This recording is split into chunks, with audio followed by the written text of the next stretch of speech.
مجید اما بعد صدر زیوقار معزز مہمانان جج صاحبان اور ناظرین کرام السلام علیکم.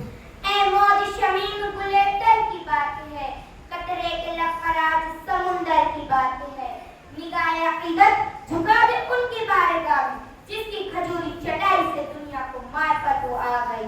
عقل و خون, سلیقہ و برتری, کرینہ و برتری, طریقہ زندگی کے خزانے مل گئے. حضرت موسیٰ علیہ السلام نے اپنے حواریوں کو دریا سے نکلنے کا راستہ دیا تو میرے آقا صلی اللہ علیہ وسلم نے انسانیت سے بڑھ کے ہوئے انسانوں کو جنت کا راستہ دیا. اس لیے تعلیم کی اہمیت سیرت مبارکہ صلی اللہ علیہ وسلم کی روشنی میں اس عنوان کا لب کشائی کرنے کی جسارت کر رہی ہوں. میرے دل کی دھڑکنوں کا سلام مدنی آقا صلی اللہ علیہ وسلم کو, جس نے غربت کو وقار, حوصلہ, زندگی اور تابندگی بخشی, جس نے مفلسی کے کانٹے میں خود ڈالی, عزت کو نفس کے گلاب کھلانا سکھا دی.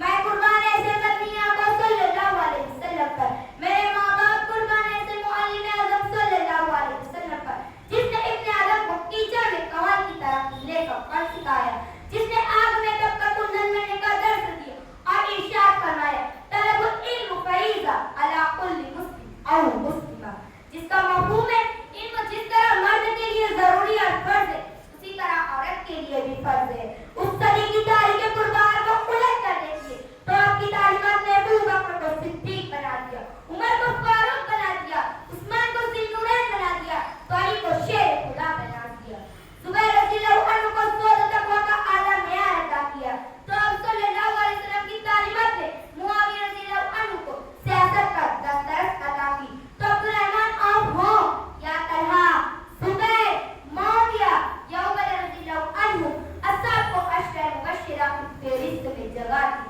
اصحاب بدر وحی کو اتنا اونچا تاج عطا کیا تو بیت رضوان کو رضائے الہی کا پروانہ عطا کیا, تو آپ صلی اللہ علیہ وسلم کی تعلیمات نے رضی اللہ عنہ و رضو عنہ کی اشیاء قائم کر دی. تمہاری عائشہ رضی اللہ عنہ کو مورخ, ڈاکٹر, ادیبہ اور ساختہ بنا دیا. ایسی ہزاروں مثالیں ہیں. دشمن سے کس طرح پیش آئے لا تثریب علیکم اليوم کو بھی سکھا دیا. جاؤ, آج کے دن تم پر کوئی گرفت نہیں, تم سب آزاد ہو. آج بھی اسلام دشمن طاقتیں ان کی تاریخوں کو پڑھتی ہے, ان کی روحیں کانپ اٹھتی ہے. سکھلا دے اس کو گر کوئی طرز مصطفیٰ, خوشبو بکھیرنے لگے کاٹا ببول کا. ہوش مند سامعین, جس طرح بینا اور نابینا برابر نہیں ہو سکتے اسی طرح اہل علم اور غیر اہل علم برابر نہیں ہو سکتے.